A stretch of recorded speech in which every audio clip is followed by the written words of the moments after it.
మహాగణుడును రక్షకుడును యేసుక్రీస్తు అత్యున్నతమైన నామంలో ప్రేమధార కార్యక్రమాలను క్రమంగా వీక్షిస్తున్న ప్రతి ఒక్కరికి శుభములు తెలియజేస్తూ ఈనాటి కార్యక్రమానికి స్వాగతం పలుకుచున్నాం. నేటి పాఠంలో మనము యోహాను సువార్త 9వ అధ్యాయము 1 నుండి 17 వరకు ధ్యానించుకోబోతున్నాం. ఇందులో ఒక పుట్టుగ్రుడ్డివాడైన వ్యక్తిని గూర్చి అతని జీవితంలో సంభవించిన వింతైన అనుభవాన్ని గురించి వింటాం. ఆ గ్రుడ్డివాడు ఒక భిక్షగాడు. అయితే ఒకరోజు యేసు ఆ పుట్టుగ్రుడ్డివానికి చూపునిచ్చాడు. అది ఎంతో సంతోషాన్ని కలిగించే సందర్భం. కానీ ఆ రోజు సబ్బాతు.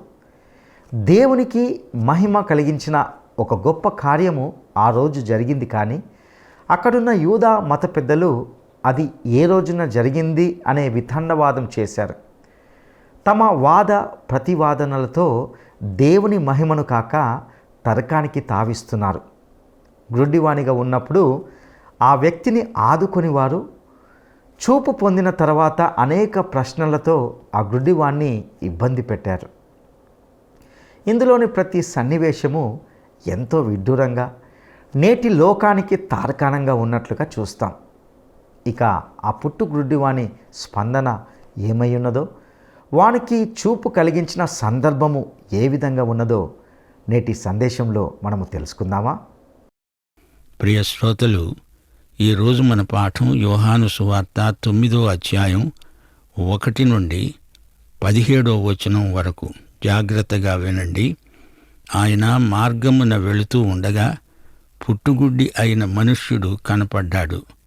ఆయన శిష్యులు ఆయనను అడిగారు, బోధకుడా, వీడు గుడ్డివాడై పుట్టడానికి ఎవడు పాపం చేశాడు?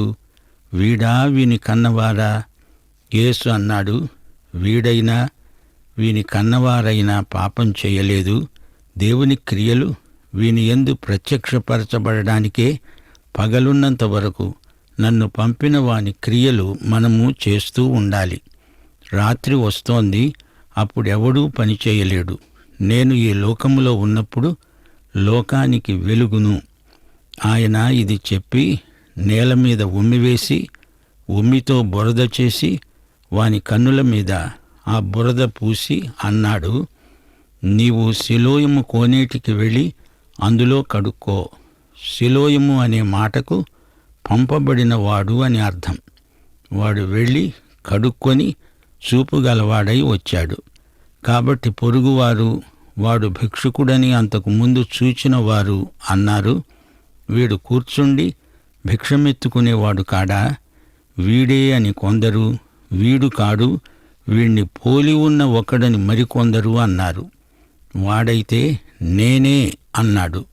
వారు, నీ కన్నులు ఏలాగు తెరవబడ్డాయి అని వాణ్ణి అడుగగా వాడన్నాడు, యేసు అనే ఒక మనుష్యుడు బురద చేసి నా కన్నుల మీద పూసి, నీవు సిలోయము అనే కోనేటికి వెళ్ళి కడుక్కో అని నాతో చెప్పాడు. నేను వెళ్ళి కడుక్కొని చూపు పొందాను. ఆయన ఎక్కడా అడిగారు వారు. ప్రియ శ్రోతలు, వింటున్నారా? యేసు ప్రభు యెరూషలేములో ఒక పుట్టుగుడ్డివాని కండ్లు తెరిచాడు. యోహాను సువార్తలో ఇది యేసు ప్రభు చేసిన 4వ అద్భుతం. ఇంతకు ముందు ప్రభు నేనే లోకానికి వెలుగును అని ప్రబోధం చేశాడు. తానే దేవుణ్ణి అని చెప్పినందుకు మతనాయకులు యేసును చంపాలని చూచారు. వారివి మతహత్యా రాజకీయాలు. యేసు వారిని తప్పించుకొని దేవాలయం నుండి పారిపోయాడు. ఆయన ఆ జనసమూహాన్ని తప్పించుకొని వెళ్ళగలిగాడంటే అది అద్భుతమే. ఆయన సమయము, ఆయన ఘడియ ఇంకా రాలేదు గనుక ఎవడూ ఆయన మీద చెయ్యి వేయలేకపోయాడు. యేసే వెలుగు అనే అంశమే 9వ అధ్యాయంలో కొనసాగుతోంది. యేసు ప్రభువును వ్యతిరేకించేవారు ఆత్మయందు గుడ్డివారు. వారు సత్యాన్ని చూడలేరు. భౌతికంగా గుడ్డివారు భౌతికమైన వెలుగును చూడలేరు. ఒక పుట్టుగుడ్డివానికి ప్రభువు దృష్టి ప్రసాదించాడు. ఇది గొప్ప అద్భుతం. గుడ్డివాని కండ్లు తెరుచుకున్నాయి. ఆత్మనేత్రాలు కూడా ఒకేసారి తెరుచుకున్నాయి. యేసును రక్షకుడని, ప్రభువని, దేవుడని గుర్తించగలిగాడు. వెలుగు ఇచ్చినవాడు యేసు, స్వీకరించినవాడు గుడ్డి భిక్షుకుడు. దారి ప్రక్కన వచ్చే పోయే వారి నుండి బిచ్చమెత్తుకునే గుడ్డివాడు. చెవులైనా కండ్లైనా వినపడాలన్నా చూడాలన్నా వారికి ఆసక్తి ఉండాలి, అప్రమత్తంగా ఉండాలి. లేకపోతే ధ్వని వినపడదు, దృశ్యం కనపడదు. పరిసయ్యులు తాము చూస్తున్నాము అనుకున్నారు గాని చూడలేరు, వింటున్నాము అనుకుంటున్నారు గాని వినలేరు. గుడ్డివాని చుట్టూ వెలుగు ఆవరించి ఉన్నా అతనికేమీ కనపడదు.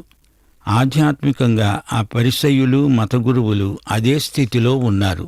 యోహాను సువార్త 9వ అధ్యాయం 39వ వచనంలో ప్రభు అంటున్నాడు, చూడని వారు చూడాలని, చూచేవారు గుడ్డివారు కావాలని తీర్పు నిమిత్తము నేను ఈ లోకానికి వచ్చాను.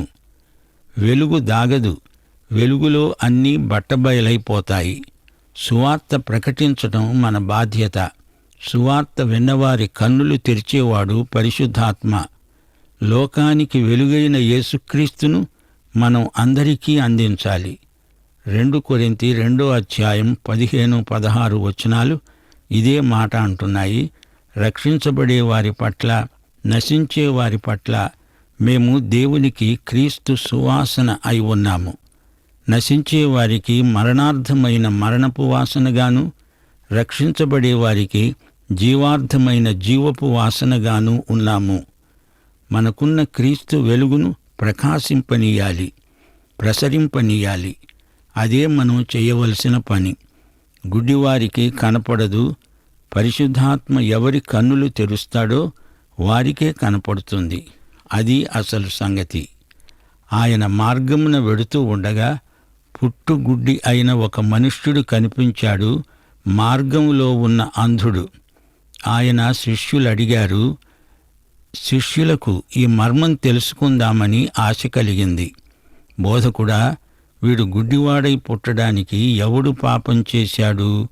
గుడ్డివాడై పుట్టడానికి పాపం కారణమని వారి అభిప్రాయం. పుట్టడానికి ముందు పాపం చేశాడా, లేదా వీణ్ణి కన్నవారు చేశారా? అసలు ఈ ప్రశ్నలు అనవసరం. వాని కండ్లు తెరవడం ముఖ్యం. అందుకే ప్రభు అన్నాడు, రాత్రి వస్తున్నది, అప్పుడెవ్వడూ పనిచేయలేడు. నేను ఈ లోకములో ఉన్నప్పుడు లోకానికి వెలుగును. ఆయన ఈ మాట అని నేల మీద ఉమ్మివేసి, ఉమ్మితో బురద చేసి వాని కన్నుల మీద ఆ బురద పూశాడు. వానికి కనువిప్పు కలగాలి. యోహాను సువార్త 8వ అధ్యాయం 12వ వచనంలో ప్రభు అన్నాడు, నేను లోకానికి వెలుగును. ఆ వ్యక్తి యొక్క గుడ్డితనానికి కారణమేదో ప్రభువు ఏమి చెబుతాడో అని వారి కుతూహలం.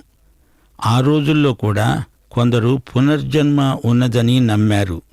గత జన్మలో అతని పాపాలకు ఫలితం ఈ జన్మలో అనుభవిస్తున్నాడు అనుకున్నారు. ఇది అతని ప్రారబ్ధం అన్నారు. ఈ ఆలోచనలు చాలామందికి ఈ రోజున కూడా ఉన్నాయి. ప్రభువు దీనిని ఎన్నడూ సమర్థించలేదు. పునర్జన్మ సిద్ధాంతం క్రైస్తవం కాదు. మరో సిద్ధాంతం ఉంది. నిర్గమకాండం 20వ అధ్యాయం 5వ వచనం ఆధారంగా వీరు మాట్లాడతారు. దేవుడన్నాడు, నన్ను ద్వేషించే వారి విషయంలో 3-4 తరాల వరకు తండ్రుల దోషమును కుమారుల మీదికి రప్పిస్తాను. తల్లిదండ్రుల ద్వారా కొన్ని వ్యాధులు వారి పిల్లలకు సంక్రమించవచ్చు. మరొక ఆలోచన ఉంది. ఆదాము ద్వారా మానవత అంతటికీ రోగాలు వచ్చే సాధ్యత, తరువాత మరణం స్వభావసిద్ధంగా వచ్చాయి. అయితే రబ్బీ పండితుల విపరీత సిద్ధాంతం మరోలా ఉంది. గర్భస్థ శిశువు కూడా పాపం చేయవచ్చు. దానివల్ల గుడ్డి పిల్లలై, కుంటి పిల్లలై, అవిటి పిల్లలై పుడతారు. యేసు నోటి నుండి వారనుకున్నట్లు జవాబు రాలేదు. కొన్ని సంగతులు మరుగు చేయటం దేవునికి ఘనత.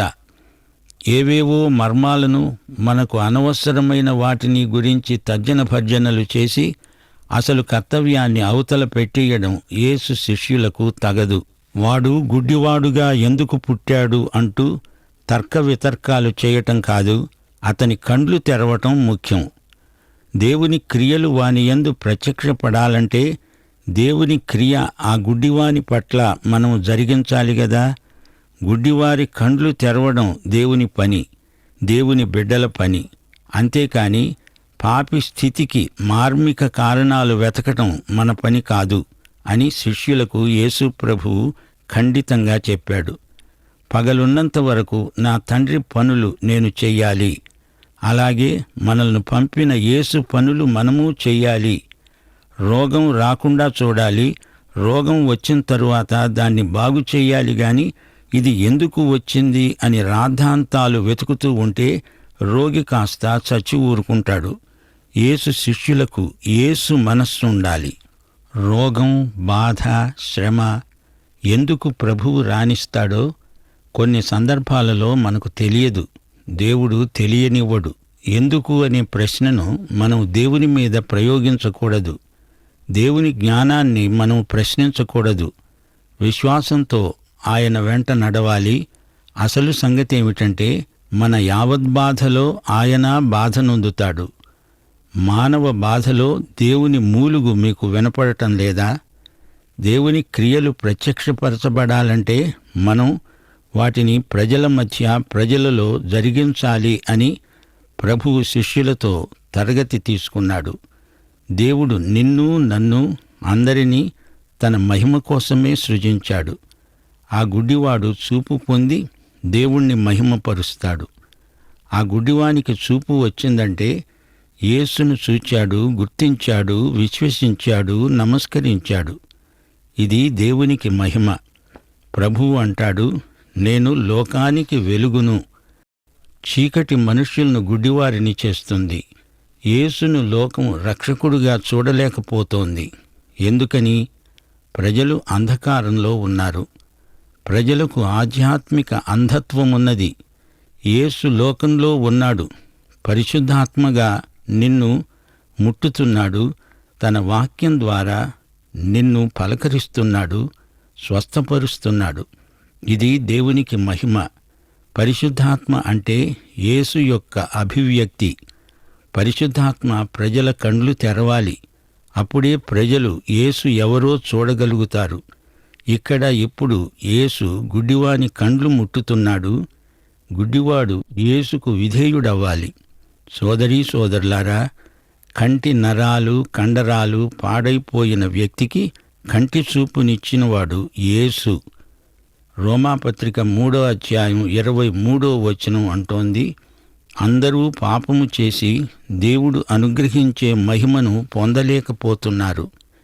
యేసు నీ కన్నులు ముట్టకపోతే నువ్వు చూడలేవు, అంతే. యోహాను సువార్త 18:18 పొంతి పిలాతు విచిత్రమైన ప్రశ్న వేశాడు. సత్యమేమిటో? యోహాను సువార్త 14:6 ప్రభు అన్నాడు, నేనే సత్యమును జీవమును, నేనే తండ్రి వద్దకు మార్గమును. నీవు యేసును చూడు, నీ కన్నులను ముట్టనివ్వు. నీవు అలాంటి విధేయత చూపగలిగితే ఈ క్షణంలోనే అద్భుతాన్ని అనుభవించగలవు. క్రైస్తవం అంటే దేవుని సానుభూతి, విశ్వాసి అనుభూతి. సిలోయము కోనేటిలో నీ కండ్లు కడుక్కో అని చెబితే వాడు అలాగే చేశాడు. ఉమ్మి బురద సంగతేమిటి? ప్రభువు ఎందుకీ పద్ధతిని ఇతనికి మాత్రమే ప్రయోగించాడు అనే ప్రశ్న ఎవరికైనా కలగవచ్చు. క్రీస్తు దేవుడు, యేసు మానవుడు.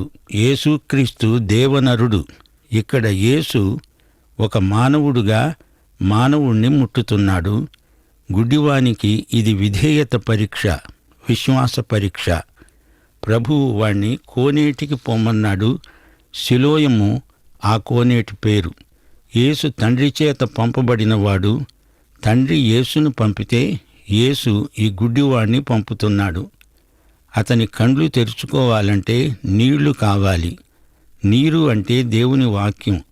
దేవుని వాక్యం లేకుండా ఎవరికీ కనువిప్పు కలగదు. 119 కీర్తన 30 నీ వాక్యములు వెల్లడి అవటంతోనే వెలుగు కలుగుతుంది. అవి తెలివిలేని వానికి తెలివి కలిగిస్తాయి. అక్కడ ఉన్న ప్రజలకు ఈ గుడ్డివాని సాక్ష్యం ఎంతో అవసరం.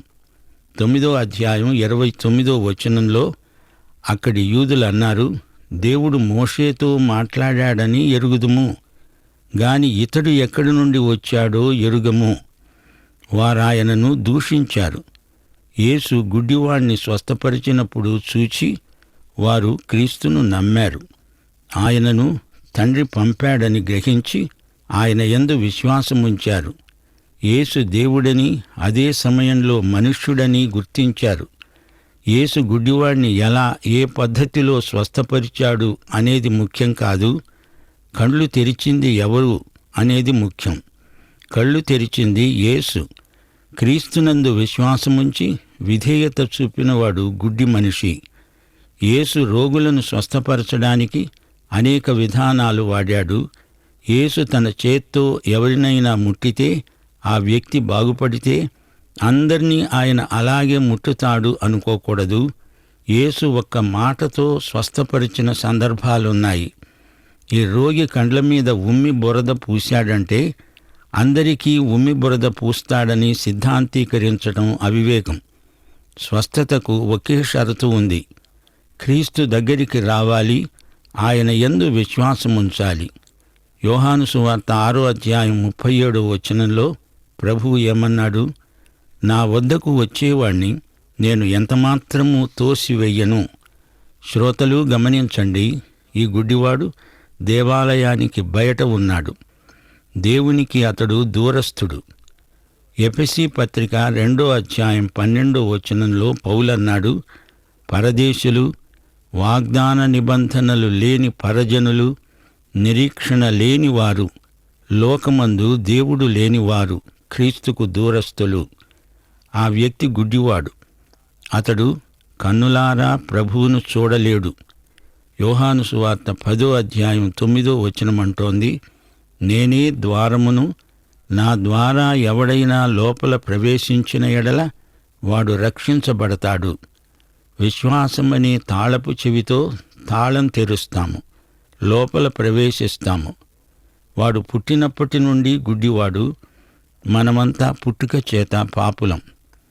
అతడి గుడ్డితనానికి చికిత్స లేదు. అతడు పూర్తిగా నిస్సహాయుడు. అలాగే పాపరోగానికి చికిత్స లేదు. దేవుని కృపే కావాలి, అన్యథా సహాయం లేదు.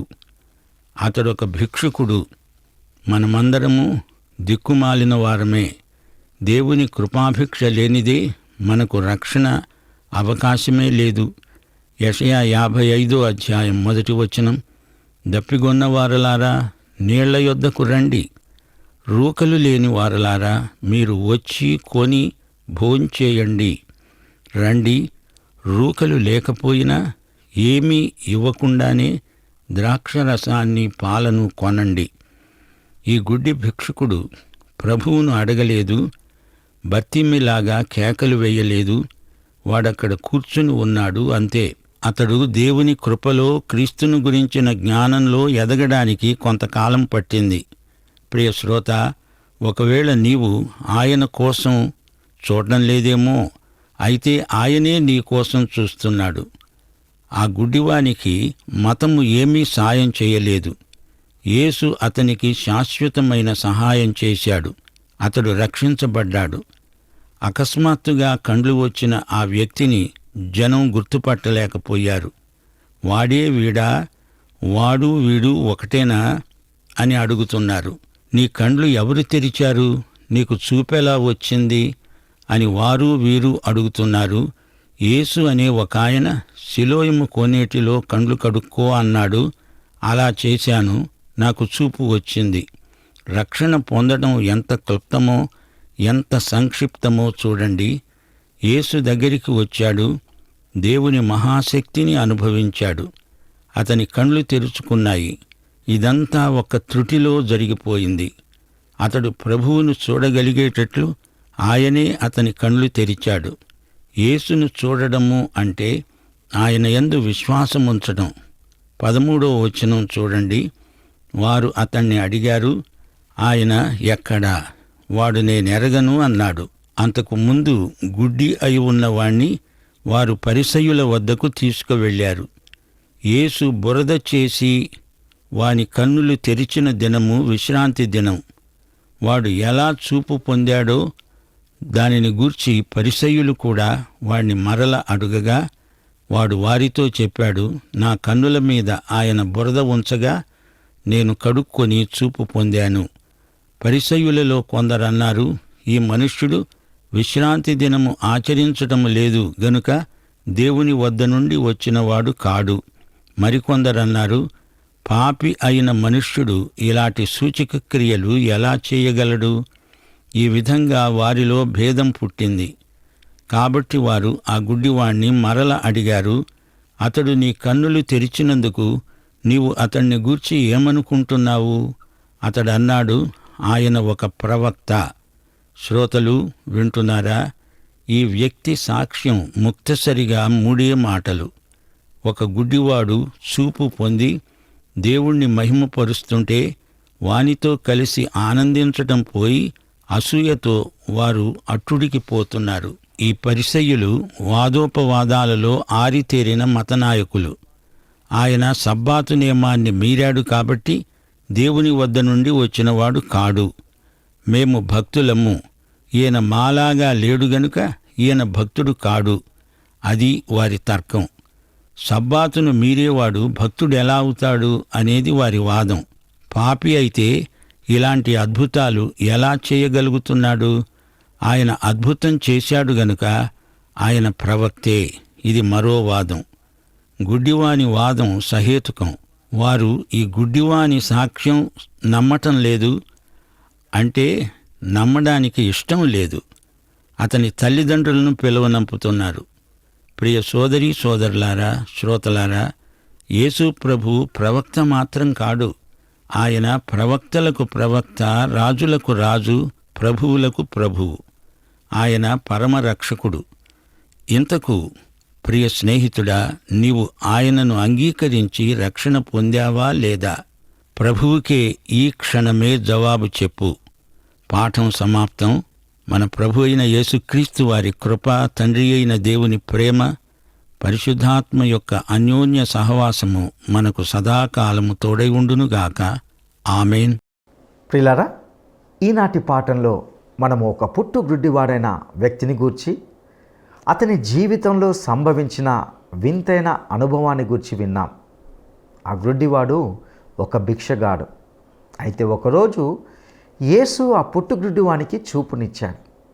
అది ఎంతో సంతోషాన్ని కలిగించే సందర్భం. కానీ ఆ రోజు సబ్బాతు కాబట్టి అక్కడున్న యూదా మత పెద్దలు తమ వాద ప్రతివాదనలతో దేవుని మహిమను కాక తర్కానికి తావిచ్చారు. గ్రుడ్డివానిగా ఉన్నప్పుడు ఆ వ్యక్తిని ఎవ్వరూ ఆదుకోలేదు.